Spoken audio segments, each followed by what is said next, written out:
इस कार्यक्रम के पुण्यार्जक हैं जैन इंटरनेशनल सेवा ऑर्गेनाइजेशन जीसो। निःशुल्क जैन माइनॉरिटी कार्ड प्राप्त करने के लिए 9059054563 व्हाट्सएप पर हाय सेंड करें और अपने नाम के साथ निःशुल्क जैन माइनॉरिटी कार्ड अभी प्राप्त करें। यदि हमारे मन मस्तिष्क में यह अंकित होता कि जीवन में जितना धन जरूरी है, धर्म कहीं उससे ज्यादा जरूरी है। बाहरी जीवन को संवारना जितना जरूरी है, अंदर की आत्मा को संभालना उससे कहीं ज्यादा जरूरी है। ये बात अगर अंतरंग में बैठी होती तो बोलो तुम्हारे जीवन की दिशा वही होती या बदल जाती? बोलो, जो है वही रहती या बदली होती? बदलती ना। कब बदलेगी भाई? जीवन की दिशा कब बदलेगी? मरने के बाद। कब बदलेगी बोलो तो? मरने की बाद। एक बार मैंने कहा भैया कब बदलोगे? बोला अगले जन्म में। अगले जन्म में बदलोगे? हमने कहा अगले जन्म में बदलने लायक ही नहीं बचोगे तो क्या बदलोगे? मनुष्य ही है जो अपने जीवन को बदल सकता है। कीड़े मकोड़े बन करके तुम अपने जीवन को नहीं बदल सकते। पशु पक्षी बन करके अपने जीवन को नहीं बदल सकते। नारकी बन करके अपने जीवन को नहीं बदल सकते। और कदाचित देव भी बन जाए तो वहाँ बदलाव की कोई संभावना नहीं। ये सारी संभावना एकमात्र इस मनुष्य जीवन में है। इसे पहचानो।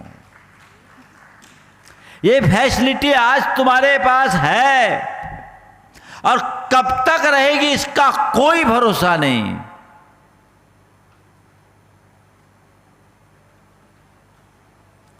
तो भैया जागो, अपने भीतर झांको, अपने आप को बदलने के लिए सचेष्ट हो जाओ, अपना रूपांतरण घटित करो, आगे बढ़ो। यही सार है, बाकी सब बेकार। पर क्या करूं, अभी बेकार को ही आपने सार समझ रखा है और जो सार है वह बेकार लगता है। ऐसे लोगों को क्या कहे? एक बात बोलूं, हम नास्तिक व्यक्ति को कभी अच्छा मानते हैं क्या? हाँ, नहीं ना। आप लोग सब आस्तिक हो कि नहीं हो? हाँ, हो ना। पर मैं बोलूं, आपसे अच्छा वो नास्तिक है। आपसे अच्छा वो नास्तिक है। मतलब महाराज? हाँ, वो नास्तिक इसलिए अच्छा है क्योंकि दिखता वो नास्तिक है, उसको धर्म से कोई मतलब नहीं। पर आप लोगों के भीतर कोई एक प्रच्छन्न नास्तिक बैठा है जो दिखाता आस्तिक है और जीवन नास्तिकों जैसा जिलाता है। भगवान को भी धोखा देने में लोग अभी कमी नहीं करते। बोलो, उसको आस्तिक कहेंगे कि नास्तिक? एक बार की बात, एक व्यक्ति भगवान के दर्शन कर रहा था और अपनी मोबाइल, एप्पल का मोबाइल था और जो द्रव्य चढ़ाने का टेबल रखता है उसमें रखा था और वो एक कायोत्सर्ग कर रहा था आंखें बंद करके। कायोत्सर्ग कर रहा था आंखें बंद करके। एक परिवार आया, सम्यक शिखर की बात बता रहा हूँ, गुनाइतन की। एक परिवार आया जिसमें 3 बेटियां थी, तीनों कॉलेज की छात्रा होगी। वो शिखर जी आई वंदना के लिए, नीचे मंदिरों के दर्शन कर रही है और जब दर्शन करी देखा कि एप्पल का मोबाइल सामने रखा है। थोड़ा इधर उधर देखा, झट से मोबाइल लेके चलते बने। अब बेचारे की जब माला पूरी हुई, उसने अपना मोबाइल देखा, मोबाइल गायब। मोबाइल देखा, मोबाइल गायब। अब सबको बड़ा अटपटा लगा, कहाँ गया कहाँ गया कहाँ गया। लोगों ने सीसीटीवी में फुटेज देखा तो पूरा वाकया सामने आ गया। मैं आपसे पूछता हूँ, ऐसे व्यक्ति को आप क्या बोलोगे, आस्तिक की नास्तिक? बोलो, थोड़ा जोर से तो बोलो, बोलो। आस्तिक है, दिख आस्तिक जैसा रहा है पर उसका व्यवहार नास्तिकों से बुरा है, प्रच्छन्न नास्तिक है ना? तो ऐसा केवल उनके ही साथ नहीं है जो भगवान के सामने चोरी कर रहे हैं। थोड़ा अपने भीतर उतर करके देखना कि हम अपने जीवन में कितनी कितनी बार भगवान के उपदेशों को नकारते हैं, कितनी कितनी बार भगवान के उपदेशों को झूठा साबित करने की कोशिश करते हैं, कितनी कितनी बार भगवान के उपदेशों के विरुद्ध जानबूझकर उल्टा आचरण करते हैं। तो बोलो, इसमें हमारी भलाई होगी क्या? क्या होगा? इसमें हित होगा? इससे उद्धार होगा? कतई नहीं। यही संभलो भाई।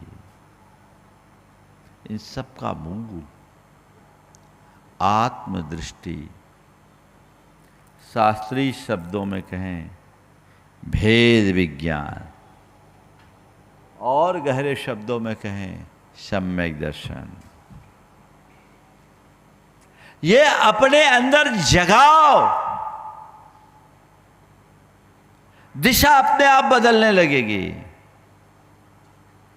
जीवन क्या है, जीवन क्यों मिला? अपनी आत्मा के उद्धार के लिए मिला है, विषयों में रमने के लिए नहीं, गोरख धंधे में उलझने के लिए नहीं, केवल मौज मस्ती करने के लिए नहीं, केवल आपाधापी में मगन होने के लिए नहीं। ये जीवन मिला है अपनी आत्मा के उद्धार के लिए। जिसके लिए मिला वो करिए, उसकी शुरुआत कीजिए, भले वह शुरुआत धीमी ही सही पर हो। चलना शुरू कीजिए, आगे बढ़ना शुरू कीजिए। जिस प्रयोजन से जीवन मिला है वही कीजिए। तीसरा सवाल, कैसे जिए? जिससे जीवन सार्थक हो ऐसे जिए, धर्म के साथ जिए, संयम के साथ जिए। भगवान महावीर ने हमें अहिंसा, संयम और तपमय मार्ग दिया है, इसे ही धर्म बताया है, और ये धर्म ही हमारी आत्मा का उद्धारक है। इसी धर्म से ही हम भव दुख से मुक्त हो सकते हैं। तो अपने जीवन में अहिंसामय धर्म, अपने जीवन में संयममय धर्म, अपने जीवन में तपोमय धर्म को उद्घाटित कीजिए। अपनी चर्या और क्रिया में जितना बन सके अहिंसा, संयम और तप को आत्मसात कीजिए। आत्मोन्मुखी दृष्टि रख करके जब हम इस दिशा में आगे बढ़ते हैं तो हमारा जीवन सार्थक होता है, अन्यथा सब व्यर्थ हो जाता है। कैसे जिए? समझ में आ रहा है? वेद विज्ञान के साथ धर्म से जिए, धर्म धार करके जिए, नश्वर के व्यामोह से मुक्त हों और अमर आत्मा को पहचानने के लिए सचेष्ट रहें। वो दृष्टिकोण यदि अंतर मन में विकसित हो जाए तो जीवन का पल में काया पलट हो जाए। अपने मन से पूछो, आप लोग धर्म से तो जुड़े हो, धर्म से जी रहे हो, लेकिन आत्मज्ञान के साथ या केवल परंपरागत संस्कार से प्रेरित होकर? आत्मज्ञान के साथ अगर धर्म करोगे तो उत्तरोत्तर तुम्हारे धर्माचरण में वृद्धि होगी, और पारंपरिक संस्कार से प्रेरित होकर के धर्म करोगे तो एक प्रकार की आत्ममुग्धता का जीवन होगा कि चलो जितना कर रहे हैं ठीक है, इतने में मेरा कल्याण हो जाएगा। जहाँ के तहाँ रहोगे, वो आत्ममुग्धता हमारे जीवन को वहीं रोक देती है और आत्मज्ञान हमारे चेतना को गतिशील बनाती है। तय करो क्या करना है, ठहरा हुआ जीवन जीना है या जीवन में गतिशीलता बनाए रखना है। क्या करना है, बोलो बोलो भाई।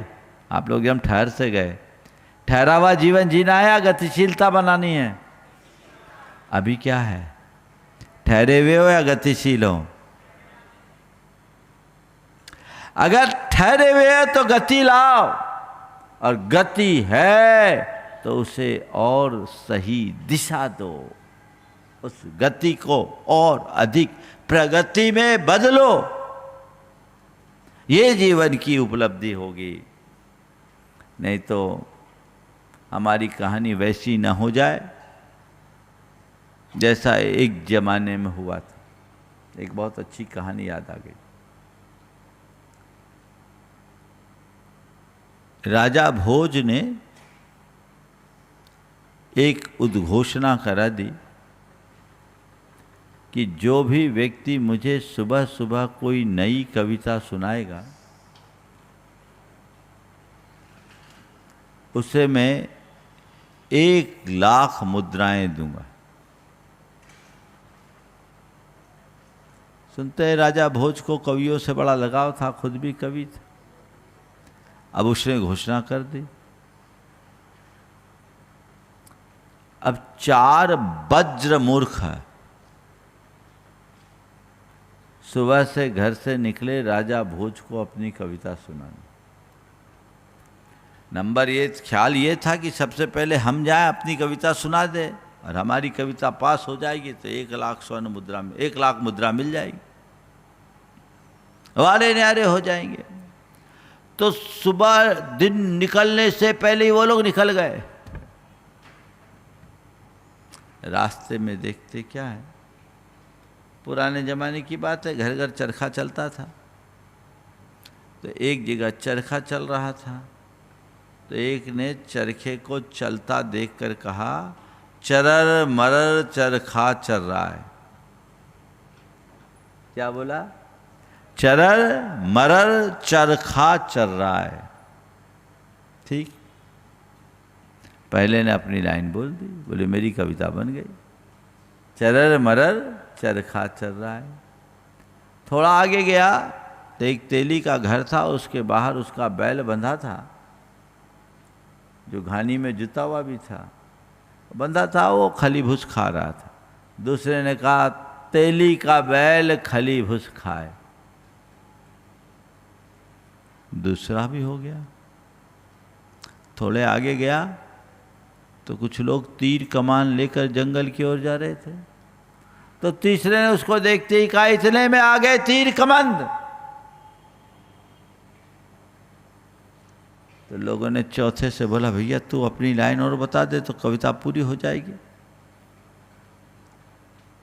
चरर मरर चरखा चल रहा है, तेली का बैल खली भूस खाए, इतने में आ गए तीर कमन। तू बोल, तू क्या बोलता है? बोला मैं आंसू कवि हूं, अपनी रचना वहीं बनाऊंगा। मैं आंसू कवि हूं, अपनी रचना वहीं सुनाऊंगा। गए। चारों ने कहा कि हम सबने एक संयुक्त कविता बनाई। राजा भोज के सामने उन्हें उपस्थित किया गया।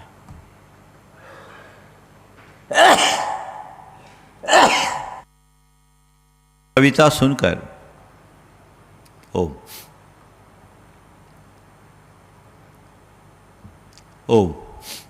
संयुक्त कविता सुनकर राजा भोज के मन में कुतूहल भी हुआ, आश्चर्य भी हुआ कि ये संयुक्त कविता कैसे सुनाएंगे।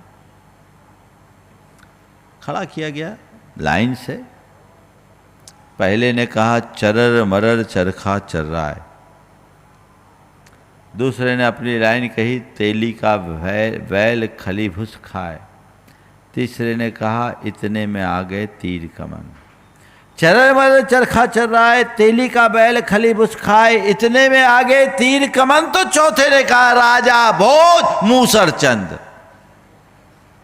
अब राजा भोज ने जैसे सुना, भोज और उसके दरबारी सब भौचक्क रह गए।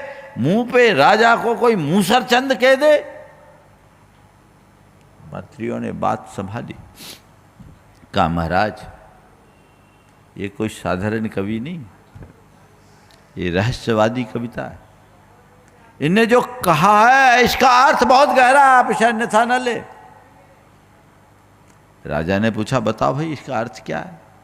तो बोले भाई देखिए, मंत्रियों ने बताया कि ये जो पहली लाइन है चरर मरर चरखा चर रहा है, यानी ये संसार चरखे की तरह चर मर करके 24 घंटा चल रहा है संसार का चक्र। और ये संसारी प्राणी तेली के बैल की भांति उसी कोल्हू में जुता हुआ है और विषयों का खली भूस खा करके अपने आप को संतुष्ट महसूस कर रहा है। पूरी जिंदगी 5 इंद्रियों के विषयों के खली भूस में ही मगन रहता है। इतने में आगे तीर कमान, तो इसी मध्य काल तीर कमान लेके आ जाता है, कभी भी मौत का फरमान आ जाता है और व्यक्ति को मरना पड़ता है। बोले 3 लाइनें तो समझ में आ गई, चौथी लाइन क्यों बोल दिए? राजा भोज मूसर चंद कैसे हो गया? बोले इसीलिए तो बोल रहे कि इतना सब कुछ देखते हुए भी राजा भोज कैसा मूसर चंद है जो जान करके भी अनजान बना है। समझ गए? तो मैं तो इतना कहता हूं, समझ गए तो अक्लमंद, ना समझे तो मूसर चंद। ठीक है, अब मैं तो आपको अक्लमंद ही मानता हूं, मूसर चंद कहूँगा तो बुरा भी लगेगा। राजा भोज को ही मूसर चंद बने रहने दो, अपन तो सब अक्लमंद है क्योंकि समझदार है ना। ऐसी समझदारी कोई काम की नहीं जो मझधार में फंसा दे। सच्चे अर्थों में अक्लमंद बनो, औरों को अपनी अक्लमंदी दिखाने की कोशिश तो फिर भी कर लेते हो। काश अपने अर्थ में अक्लमंद बनो, खुद के प्रति अपनी अक्लमंदी का परिचय दो, अपने हृदय में सच्चा विवेक और भेद विज्ञान जागृत करे, जिससे जीवन का पथ प्रशस्त हो। तो हमें कैसे जीना है? धर्म के साथ जीना है, संयम के साथ जीना है, त्याग और तपस्या के साथ जीना है, जिससे हमारा जीवन सफल और सार्थक हो। ये हमारी जीवन की उपलब्धि है। और चौथा सवाल, हमने अपने जीवन का क्या लाभ लिया? इस कार्यक्रम के पुण्यार्जक हैं जैन इंटरनेशनल सेवा ऑर्गेनाइजेशन जीसो। निःशुल्क जैन माइनॉरिटी कार्ड प्राप्त करने के लिए 9059054563 व्हाट्सएप पर हाय सेंड करें और अपने नाम के साथ निःशुल्क जैन माइनॉरिटी कार्ड अभी प्राप्त करें।